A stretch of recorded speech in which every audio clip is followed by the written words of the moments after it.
दोस्तों, मैं डॉक्टर रश्मि त्रिपाठी आपका अपने चैनल लव आर्टिस्ट अकेडमी में स्वागत करती हूँ। दोस्तों, आज के सेशन में जो मैं केस लेके आई हूँ वो पटना हाई कोर्ट का केस है और यह केस जो है लेटेस्ट केस है, 2024 का ही है।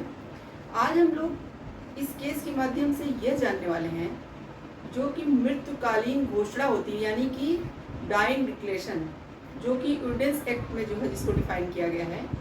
जैसा कि जब कोई व्यक्ति मरने लगता है तो उससे पूर्व अपने मरने के बारे में जो भी बयान वगैरह देता है वही जो है मृत्युकालीन घोषणा कहा जाता है, जो कि जो है ऑर्डिनेंस एक्ट के सेक्शन 32(1) में इसके बारे में बताया गया है। तो यह जो घोषणा होती है, यानी यह जो बयान होता है, इसका उस केस पे बहुत असर होता है। यानी कि जिस व्यक्ति ने भी उसकी हत्या की है तो उसके ऊपर जो है इस बयान को देख करके जो है कार्रवाइयाँ की जाती हैं। तो आज का जो केस था वो कुछ ऐसे ही बयान पे आधारित है। तो हम लोग चलिए देखते हैं इस केस के माध्यम से कि पटना हाई कोर्ट ने ये जो घोषणा थी, इस घोषणा को मतलब गलत साबित कर दिया। उनका कहना था कि जो यह घोषणा की गई है वह सही नहीं है। तो क्यों कहा पटना हाई कोर्ट ने ऐसा, और इस घोषणा को क्यों उन्होंने जो है कहा कि यह गलत है, गलत तरीके से लिखी गई है, इसे उस पर्सन ने नहीं जैसा मतलब बोला था वैसा नहीं लिखा गया होगा।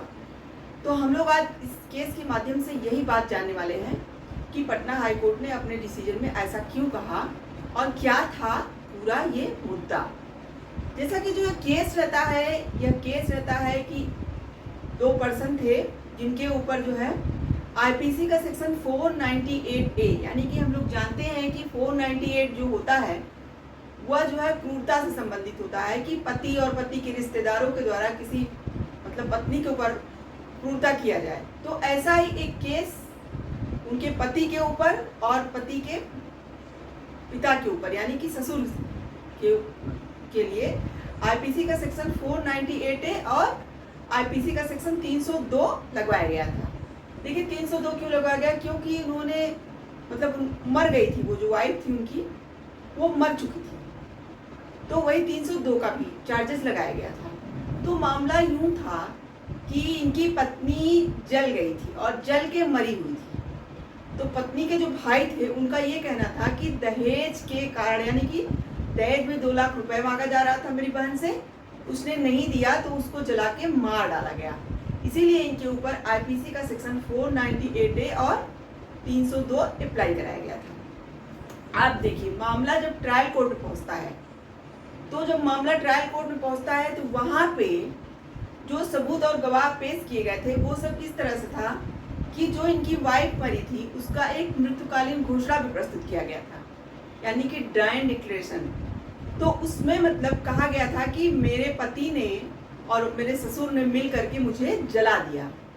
क्यों जला दिया, तो उस महिला के बयान में ये लिखा था कि 2 लाख रुपए जो है इनसे मांगा जा रहा था दहेज का और ये नहीं दे रही थी, इसलिए इनको जला दिया गया। अब ये था, तो ट्रायल कोर्ट ने जो है, अब चूंकि डाइंग डिक्लेरेशन जो होती है वो एक मतलब पावरफुल एविडेंस माना जाता है इसको, तो उन्होंने जो है जांच वांच करवाई और उनको लगा कि यह मामला सही है, तो उनके पति और ससुर को सिद्ध दोष दे दिया गया, यानी कि आरोपी पाया गया और सजा का सुना दिया गया।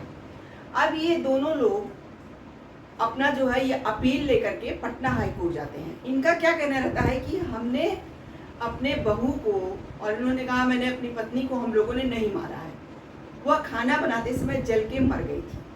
और जो इन लोगों ने डाइंग डिक्लेरेशन की बात कर रहे हैं, हमारी जो वाइफ थी वो 100% जल गई थी।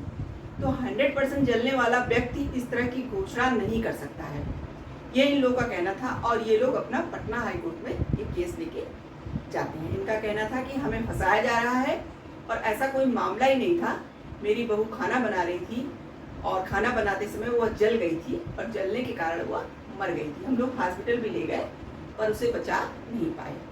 अब देखिए, जब पटना हाई कोर्ट के पास सारा मुद्दा जाता है तो पटना हाई कोर्ट, वहाँ पे पटना हाई कोर्ट में जो जज बैठे थे वो कौन से थे और उन्होंने अपने जजमेंट में क्या बातें रखी। जैसे कि पटना हाई कोर्ट के जो 2 जज थे वो थे जस्टिस आशुतोष कुमार और जस्टिस जितेंद्र कुमार। 2 जजों की खंडपीठ थी। तो 2 जजों की खंडपीठ ने अपना फैसला सारे एविडेंस और सारे गवाहों को पहले पूरी तरह से देखा और जाना। जैसा कि अपीलकर्ता जो थे उनका ये कहना था कि मेरी बहू या मेरी पत्नी 100% जल चुकी थी। तो यहाँ पे कोर्ट ने कहा कि जब कोई पर्सन 100% जला हुआ है तो वह कोई भी बयान देने के काबिल नहीं होता है। तो अगर यह बात सही है कि मतलब उनकी पत्नी या जो बहू थी वो 100% जली थी, तो वह कोई बयान कैसे दे सकती है। तो देखिए, अब कोर्ट ने यहाँ पे मतलब ये बात क्यों कही।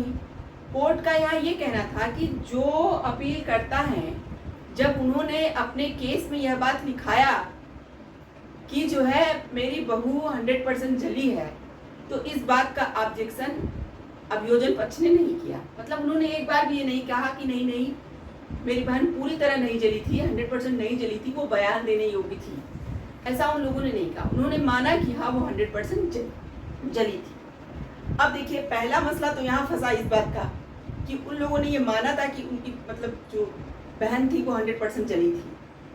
तो यहाँ पे जो अपील करता थे उनका भी यही कहना था कि वो 100% जली थी। तब ये इसी बात पे कोर्ट ने कहा कि कोई पर्सन जो 100% जल जाता है वो मेरे हिसाब से तो बयान देने लायक नहीं होता है। तब यहाँ पे डॉक्टर से पूछताछ की गई, तो डॉक्टर ने कहा कि नहीं, महिला 100% नहीं जली हुई थी, जबकि पोस्टमार्टम में यह बात नहीं जाहिर की गई थी कि वो कितना जली थी और कितना नहीं। और एक बात यहाँ पे और मतलब कंफ्यूजन का था कि जो पुलिस थी वो भी कह रही थी कि महिला जो है 100% नहीं जली थी, लेकिन उसके घर वाले जो है इस बात का विरोध नहीं किए। यानी अभियोजन पक्ष ने जब अपीलकर्ता ने 100% जलने की बात कही तो उन्होंने इसका कोई विरोध नहीं किया था।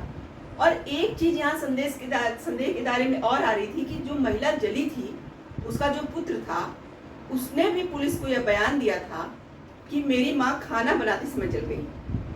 तो उसके पुत्र के बयान को भी जांच पड़ताल नहीं की गई, उसको वहीं दबा दिया गया। तो यहाँ पे देखिए, जब कोर्ट के सामने यह बात भी आई तो कोर्ट को और संदेह हो गया। और संदेह के और कई कारण थे। इनके जो भाई थे उनका ये कहना था कि मेरे चाचा ने मुझे फोन करके बताया कि तुम्हारी बहन को जला दिया गया। कहा तो उसके भाई ने कहा महिला के कि जैसे ही मैंने यह बात सुनी मैं तुरंत पुलिस के पास चला गया। पुलिस के पास गया और पुलिस को लिया और तुरंत महिला के ससुराल आया। तब यहाँ पे इस बात पे कोर्ट ने कहा, पटना हाई कोर्ट ने कहा कि आपने जब सुना कि आपकी बहन जली हुई है तो आप सबसे पहले अपनी बहन के ससुराल क्यों नहीं गए? आप क्यों जो है जाके पुलिस वाले के पास गए? और उसके साथ साथ पुलिस वालों को भी संदेह के दायरे में इसलिए कोर्ट ने रखा कि उन्होंने कहा कि आपने उसके भाई का पूरा बयान नहीं लिया और सिर्फ उसकी बात सुन करके आप तुरंत मतलब महिला के पास आ गए। और ये भी संदेह था। और एक संदेह और था कि यह बात नहीं प्रूफ हो पा रही थी कि महिला को हॉस्पिटल कौन ले गया, उसके ससुराल वाले ले गए थे या पुलिस ले गई थी। यह बातें भी क्लियर होके नहीं आ रही थी। और एक पटना हाई कोर्ट ने एक बात और पकड़ी कि यहाँ पे मतलब जो अभियोजन पक्ष थे उनकी तरफ से कोई स्वतंत्र गवाह नहीं प्रस्तुत किया गया था। यानी कोई भी गवाही भी नहीं देने को तैयार था कि इस महिला के साथ क्या हुआ था, कैसे हुआ था। तो ये सब कई सारी चीजें संदेह के घेरे में आ रही थी। तो यहाँ पे पटना हाई कोर्ट ने कहा कि देखिए, आपने जो सब बातें रखी वो सब बातें पूरी तरह से क्लियर नहीं हो पा रही हैं। अगर आपकी बहन 100% जली है, ऐसा जो है बचाव पक्ष का कहना है, और आप लोगों ने इस बात पे कोई ऑब्जेक्शन भी नहीं किया कि नहीं वो 100% नहीं जली थी। अगर वो 100% जली थी तो वो बयान इस तरह का नहीं दे सकती है जैसा आप लोग बयान दिखा रहे हैं कि मेरी बहन मरते समय इस तरह का बयान दिया है। तो यह बयान, इसका मतलब उन्होंने जो भी बयान दिया होगा उसको आप लोगों ने उलट पलट दिया है और वो इस काबिल नहीं थी कि वो इस तरह का बयान दे सकती। और इसके साथ ही साथ कोर्ट ने ये भी कहा कि आपने उनके बच्चे की बात को जो है जांच पड़ताल नहीं की। जब उसने कहा कि मेरी माँ खाना बनाते समय चल गई, तो आपको इस पर जांच पड़ताल करनी चाहिए कि बच्चा सही कह रहा है, गलत कह रहा है। तो ये सब बातें भी आप लोगों ने कुछ नहीं किया।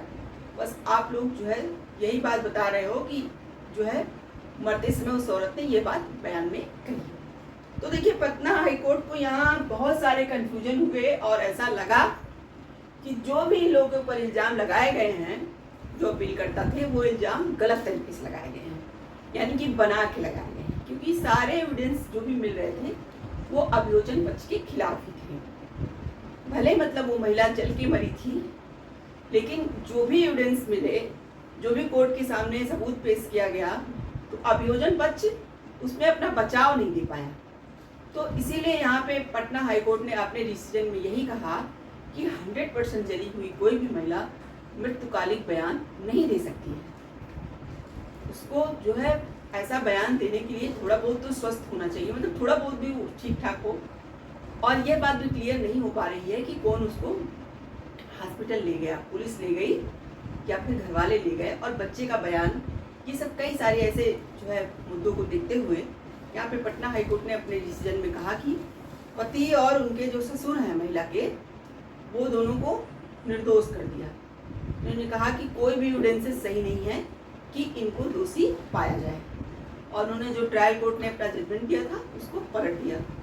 उन्होंने जो दोष सिद्धि का दिया था उसको उन्होंने कहा कि ये लोग को बरी कर दिया जाए और इनके ऊपर से केस हटा लिया जाए, क्योंकि जो भी बातें, जो भी एविडेंस मिल रहे हैं, इससे यही लग रहा है कि सिर्फ इनको फंसाया जा रहा है, इन्होंने ऐसा कोई कार्य नहीं किया है। तो ये था पटना हाई कोर्ट का पूरा जजमेंट।